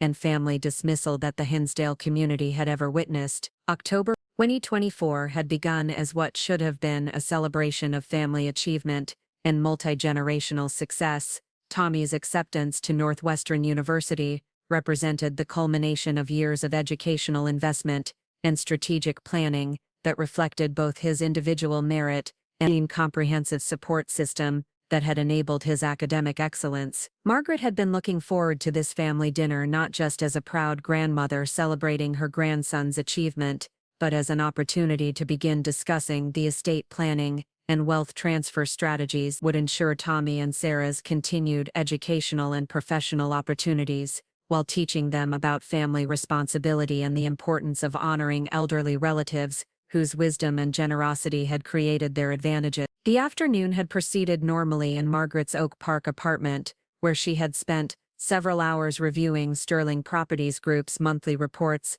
and coordinating with property managers about routine maintenance issues and tenant relations throughout the portfolio. The October financial statements showed continued strong performance across all property categories, with residential occupancy rates at 98.1% and commercial properties generating rental income that exceeded projections by 20%. The Sterling Community Development Foundation had just approved its winter scholarship disbursement, including Tommy's upcoming Northwestern tuition support and grants for 34 other students throughout the Chicago area whose academic achievement and character development had qualified them for educational assistance. Margaret had prepared carefully for the evening celebration, selecting a navy blue dress that was elegant but understated, along with the pearl necklace that Charles had given her for their 25th wedding anniversary. She had also prepared a special gift for Tommy, a leather portfolio containing historical documents about the Sterling family's immigration to Chicago in 1887,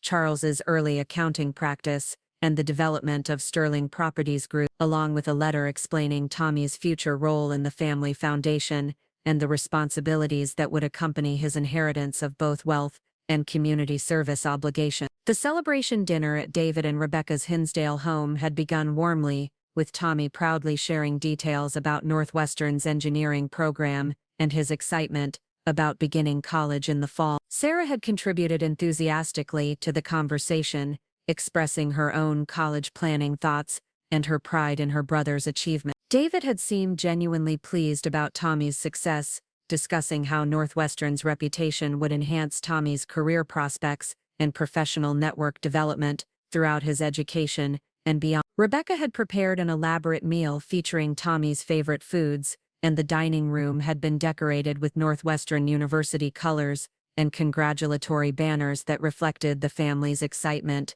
about this educational milestone. The conversation during dinner had included discussion of Tommy's dormitory assignment, his planned engineering specialization, and the various academic and social opportunities that Northwestern would provide throughout his undergraduate experience. But as the evening progressed and the celebration dinner concluded, an unexpected autumn thunderstorm had developed, bringing heavy rain and strong winds that made driving conditions challenging throughout the Chicago metropolitan area. Margaret had planned to drive herself home to Oak Park after the celebration, but by 9:30 p.m., the weather had become sufficiently severe that David suggested she should wait until the storm passed before attempting to drive in such dangerous conditions. Margaret had agreed with David's safety assessment and settled into the living room to wait for the weather to improve, using the time to share more family history with Tommy and Sarah while discussing their educational goals and character development throughout their college preparation and future career planning. The conversation had been meaningful and productive,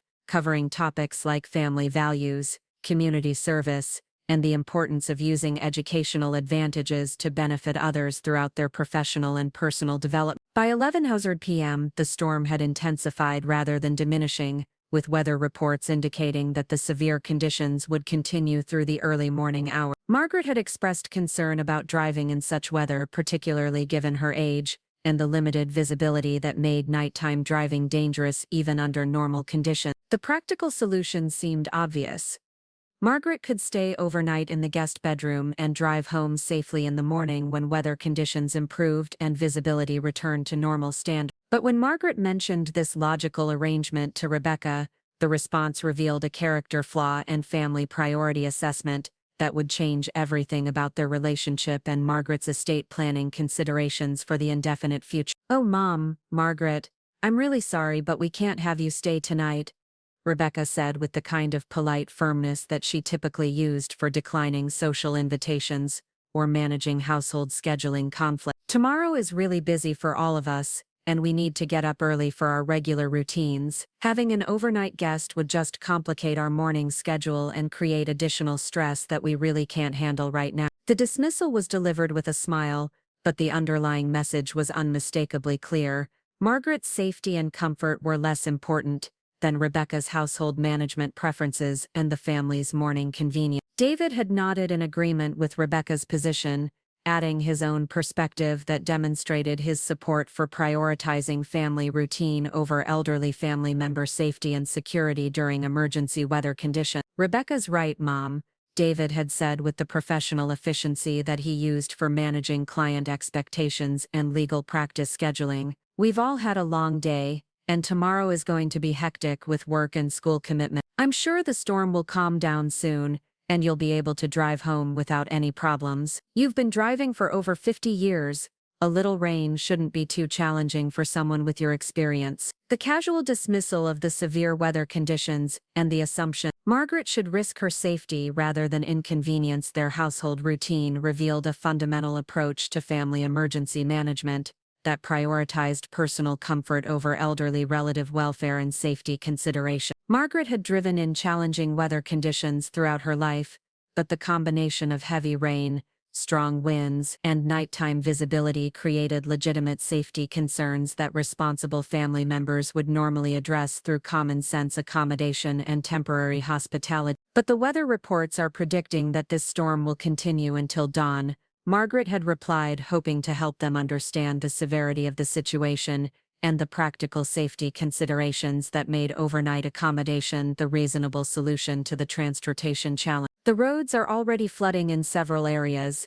and the wind is strong enough to knock down tree branches that could create additional driving hazards." Rebecca's response to Margaret's safety concerns demonstrated the depth of her self-centered approach to family crisis management and her complete lack of empathy for elderly family members who faced legitimate transportation and safety challenges during severe weather emergency. "Mom, Margaret, you're just being a little dramatic about the weather," Rebecca said with the kind of patronizing tone that she might use with the children when they expressed unreasonable fears or complaints about minor inconveniences. "It's just rain, and you've driven in rain before. We really can't rearrange our entire household schedule because you're nervous about a little weather. That's not fair to the rest of us who have important commitments and responsibilities tomorrow." The phrase, "just being dramatic about the weather," would become the documented evidence that justified the most comprehensive estate restructuring in Cook County history, representing Rebecca's systematic dismissal of elderly safety concerns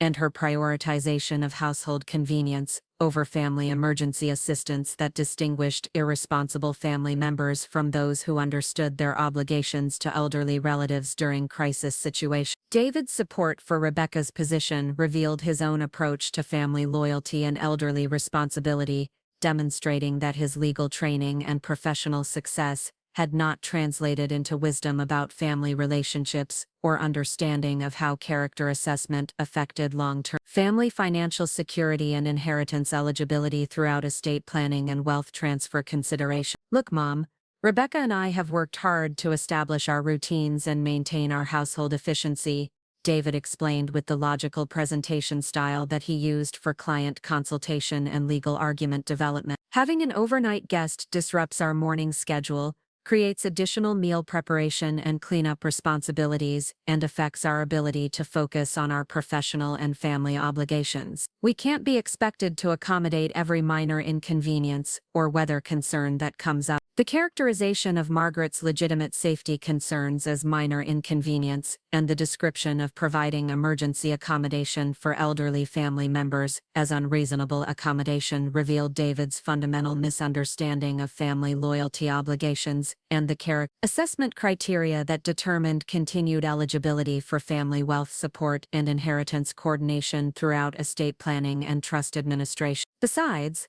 Rebecca added with the kind of practical efficiency that she applied to volunteer project management and social obligation coordination. You're a capable, independent woman who has been managing your own transportation and household responsibilities for years. We can't start treating you like you're helpless just because of a little rain. That wouldn't be good for your confidence or your independence. The manipulative reframing of safety concerns as helplessness and the suggestion that providing emergency accommodation would somehow damage Margaret's independence represented exactly the kind of elder manipulation and responsibility avoidance that distinguished families who failed character assessment from those who understood their obligations to elderly relatives who had provided decades of support and generosity throughout their family relationship experience. But the most devastating blow came when Tommy, who had been listening to the conversation with obvious discomfort, attempted to advocate for his grandmother's safety and suggest the reasonable solution that any caring family would immediately implement during severe weather emergency. "Mom, Dad, maybe Grandma should just stay in the guest room tonight," Tommy said with the kind of respectful suggestion that reflected his understanding of family loyalty and elderly respect. "The weather really is pretty bad, and it would be safer for her to wait until morning when she can see the road conditions clearly." Rebecca's response to Tommy's reasonable suggestion and his demonstration of character and family loyalty revealed the extent to which her self-centered priorities had influenced family dynamics and decision-making throughout their household management and family relationships. "Tommy, this is an adult decision that doesn't concern you," Rebecca said with sharp authority that was designed to end discussion and establish her control over family policy regarding elderly accommodation and crisis management. "Your grandmother is perfectly capable of driving herself home, and we can't let weather concerns disrupt our family routines every time there's a little challenge. That's not how responsible families operate." The dismissal of Tommy's caring suggestion and the assertion that providing elder emergency accommodation was somehow irresponsible family management represented the final evidence needed to justify implementing comprehensive beneficiary review and character assessment protocols that would fundamentally alter Rebecca and David's assumptions about inheritance eligibility, family financial security throughout their ongoing estate planning expectations. At 11:30 p.m., as the thunderstorm reached its peak intensity with rainfall exceeding 2 inches per hour and wind gusts approaching 45, Margaret found herself standing on the front steps of David and Rebecca's Hinsdale home, holding her purse and car keys while rain soaked through her navy dress, and the family she had supported for over 2 decades closed the door behind her with casual indifference to her safety and dignity during one of the most severe weather emergencies of the year. The walk to her car in the circular driveway took less than 2 minutes, but it was sufficient time for Margaret to become completely soaked while struggling with car keys and door handles in conditions that made every movement difficult and potentially dangerous for a 72-year-old. Safety and welfare had just been dismissed as inconvenient obstacles to family routine and household efficiency by the very people whose comfortable lifestyle depended entirely on her invisible financial support and real estate investment coordination. As Margaret sat in her car in the driveway, with rain pounding on the roof and wind shaking the vehicle while she waited for the defroster to clear the windows sufficiently for safe driving, she experienced the profound loneliness and family abandonment that would justify implementing institutional wealth ownership consequences and estate reconsideration protocols that would fundamentally alter David and Rebecca's comfortable assumptions about inheritance entitlement and family financial security throughout their ongoing lifestyle maintenance and community positioning. The drive from Hinsdale to Oak Park under those weather conditions represented one of the most dangerous transportation challenges that Margaret had faced in decades, with flooding on major roads, debris from fallen tree branches, and visibility reduced to less than 50 feet in many areas where street lighting was inadequate for safe navigation during severe weather emergencies. The 30-minute journey that normally took 18 minutes under good conditions required over an hour of careful navigation and constant attention to road hazards that could have resulted in serious accidents or vehicle damage throughout the hazardous return trip. But the physical challenges of driving in severe weather were insignificant compared to the emotional impact of family betrayal and elderly abandonment that Margaret experienced during that lonely journey through the storm. The systematic dismissal of her safety concerns, the casual indifference to her comfort and dignity, and the complete lack of family loyalty and elderly respect that David and Rebecca had demonstrated, revealed character flaws and priority assessments that violated every principle of family responsibility and intergenerational gratitude. Distinguished deserving beneficiaries from those who had forfeited their eligibility for continued wealth support and inheritance coordination. By 12:45 a.m. on October 15, Margaret had arrived safely at her Oak Park apartment, but the comprehensive estate restructuring and beneficiary review process that would transform David and Rebecca's financial security had already begun in her mind. The thunderstorm that had provided the catalyst for revealing their true character would become the foundation for the most extensive demonstration of family accountability and character assessment that the Chicago suburban community had ever witnessed.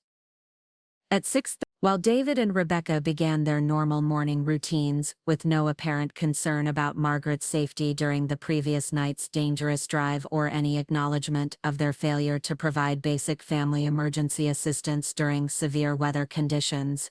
Margaret was accessing the sophisticated estate planning and wealth management systems that would implement immediate beneficiary status review and comprehensive inheritance eligibility assessment for all family members whose character and loyalty had been evaluated through their response to elderly emergency needs family crisis situations. The Sterling Properties Group database modifications that Margaret implemented included beneficiary conduct assessment protocols that affected David and Rebecca's emergency family trust access, inheritance eligibility verification requirement, and wealth coordination privileges that determined their continued financial support and lifestyle maintenance throughout the ongoing estate planning review process. The systematic nature of the classification changes ensured that every financial platform and support system connected to the comfortable assumptions about family wealth experienced coordinated modifications that created immediate complications for their business operations and long-term consequences for their family financial security. The first automated notifications were generated by trust administration systems that detected beneficiary irregularities affecting David and Rebecca's institutional wealth status and private investment coordination eligibility. The alert protocols included comprehensive evaluation requirements that triggered immediate assessment of wealth distribution qualification and character verification standards that could affect their family's financial planning calculations and inheritance expectations based on family loyalty demonstration and elderly respect verification throughout the region private wealth management network. By 9:15 a.m., David received the first indication that his comfortable assumptions about family financial security were about to be challenged by consequences that reflected his character assessment, failure, and elderly abandonment decisions during the previous evening's family emergency situation. The automated notification from Northern Trust Private Banking indicated that his family's trust account access had been placed under administrative review pending verification of beneficiary conduct and family values alignment that required documentation and assessment procedures before normal account privileges could be restored. The panic phone call that Margaret received from David at 9:47 a.m. revealed the immediate impact of character assessment protocols on his business operations and family financial plan, demonstrating how quickly comfortable assumptions about inheritance and wealth support could be transformed into administrative complications and eligibility uncertainty. When beneficiary conduct violated family loyalty standards and elderly respect obligations. Mom, something terrible is happening with our family trust accounts and financial coordination, David announced with obvious desperation and confusion about the administrative complications affecting his business financing and family's economic security. Northern Trust is requesting documentation about beneficiary conduct evaluation and family loyalty verification that we don't understand. They're saying our accounts are under review for character assessment and elderly respect. The bank is asking for detailed information about our family relationships and how we treat elderly relatives. David continued with growing panic about the implications for his law practice financing and family's lifestyle security. This is affecting our business credit lines and potentially compromising our ability to access family wealth distribution that supports our mortgage payments and operational expenses. The irony of David's desperate concern about family loyalty verification when calling from his office, where he was conducting business as usual without any acknowledgement of his mother's safety during the previous night's dangerous storm drive, was not lost on Margaret as she coordinated the systematic review of his wealth eligibility and inheritance planning from her apartment command center. David, the character assessment protocols are standard procedures for family wealth coordination, Margaret replied with professional calm while monitoring the comprehensive beneficiary review process that was already affecting multiple aspects of his financial security and business operation. The evaluation process determines whether family members demonstrate the loyalty and elderly respect that qualify them for continued trust support and inheritance coordination. But what does that mean for our financial planning and business operation? David asked with genuine terror about the potential consequences for his law practice and family's lifestyle maintenance. We depend on family trust distributions for major expenses and financial stability. If there are problems with our beneficiary status, it could affect everything from our mortgage payments to the children's education funding. The 3-day period that followed Margaret's implementation of comprehensive beneficiary review created financial uncertainty and administrative implications that required David and Rebecca to examine their family financial assumptions while experiencing the vulnerability and stress that most families faced without invisible wealth support and emergency assistance coordination. The luxury lifestyle maintenance that they had always taken for granted became challenging when family trust distributions were suspended and emergency financial resources were unavailable during business fluctuations and unexpected expense situations. But rather than implementing punitive measures that would permanently destroy their financial security or create lasting family damage, Margaret chose to use this crisis as an opportunity for character education and family relationship healing that would benefit both individual growth and community service throughout the Chicago metropolitan area. On October 18, she invited David and Rebecca to her Oak Park apartment for a conversation that would offer them a path toward inheritance restoration and family relationship repair through meaningful accountability and character development. The meeting in Margaret's living room revealed the true scope of Sterling Properties Group and the Sterling Community Development Foundation for the first time. With comprehensive financial documentation that showed how their entire adult lifestyle had been supported by invisible wealth coordination and strategic assistance that enabled their professional success and comfortable suburban living. The shock of learning that Margaret was not a simple retiree living on fixed income but rather a real estate investment authority whose empire supported their family and thousands of others throughout the region, created the foundation for genuine character transformation and family relationship restoration. I need you to understand that your comfortable lifestyle and professional success have been built on a foundation of family wealth support that requires respect, gratitude, and character accountability, Margaret explained as David and Rebecca reviewed the documentation that revealed their comprehensive dependency on her real estate investment coordination and foundation assistance. The dismissal and abandonment that you demonstrated during the storm revealed character priorities that are incompatible with continued wealth support and inheritance eligibility. The restoration plan that Margaret proposed included a 2-year family service commitment that would require David and Rebecca to work directly with elderly community members through Sterling Community Development Foundation program, providing them with opportunities to understand the value of elderly wisdom and the importance of intergenerational respect, while contributing meaningfully to community welfare and character development throughout the Chicago metropolitan area. The transformation that began during their first month of community service exceeded Margaret's expectations for what accountability and character development could accomplish when combined with meaningful elderly interaction and community service responsibilities. David's initial reluctance to participate in hands-on elderly assistance work gradually evolved into genuine appreciation for the seniors they served and understanding of the administrative expertise required for effective community development and family relationship management throughout the regional service network. Rebecca's involvement in the program led to her development of specialized expertise in elderly advocacy and community service coordination,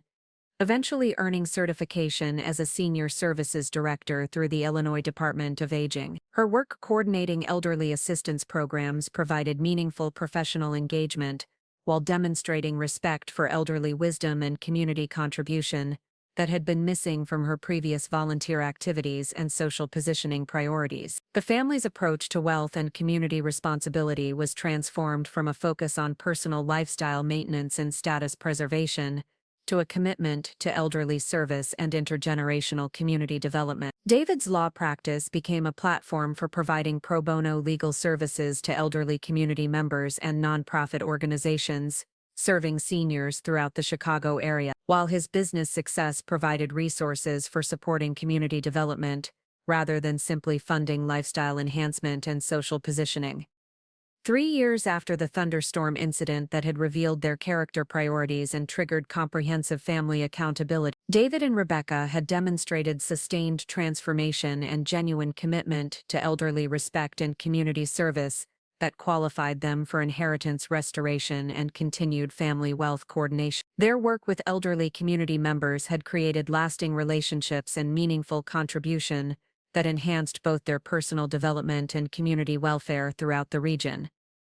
Tommy and Sarah, who had witnessed their parents' transformation and participated in community service throughout their high school years, developed authentic appreciation for intergenerational relationships and elderly wisdom that distinguished their character development from typical suburban teenagers focused on material accumulation and social media positioning. Their involvement in elderly service created genuine friendships with senior community members and understanding of how generational respect contributed to meaningful personal development and community benefit.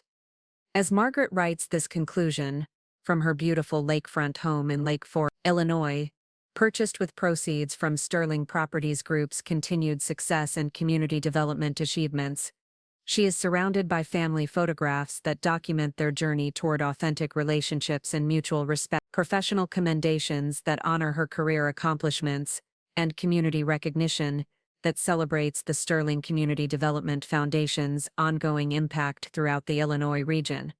The family that had dismissed her as an inconvenient elderly relative whose safety concerns were dramatic and whose emergency accommodation needs were unreasonable disruptions to household routine, had discovered that respect for elderly family members isn't optional courtesy. It's the foundation for continued access to family wealth and the character requirement that determines whether families build meaningful legacies or destroy opportunities through systematic dismissal of generational wisdom and traditional values.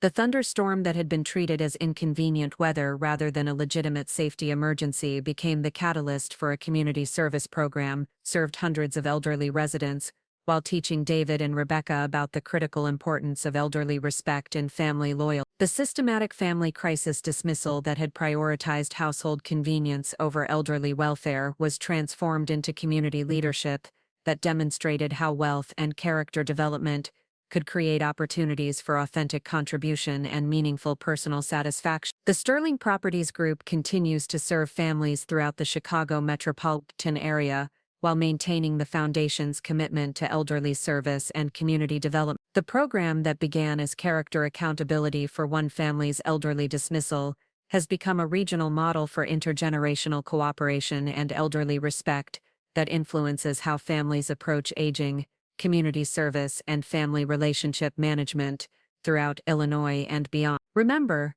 family wealth and inheritance eligibility aren't guaranteed privileges. They're earned recognition of demonstrated character and elderly respect that create foundation for continued financial security and authentic community contribution. Minor household management decision became the catalyst for understanding that true family success comes from serving others, while honoring the elderly relatives whose wisdom and generosity created every opportunity for authentic achievement and family prosperity. Sometimes the most valuable lesson families can learn is that wealth privilege requires character accountability and elderly respect isn't optional accommodation. It's the foundation that determines whether comfortable lifestyles continue or disappear when family loyalty is tested during moments of genuine crisis and character assessment.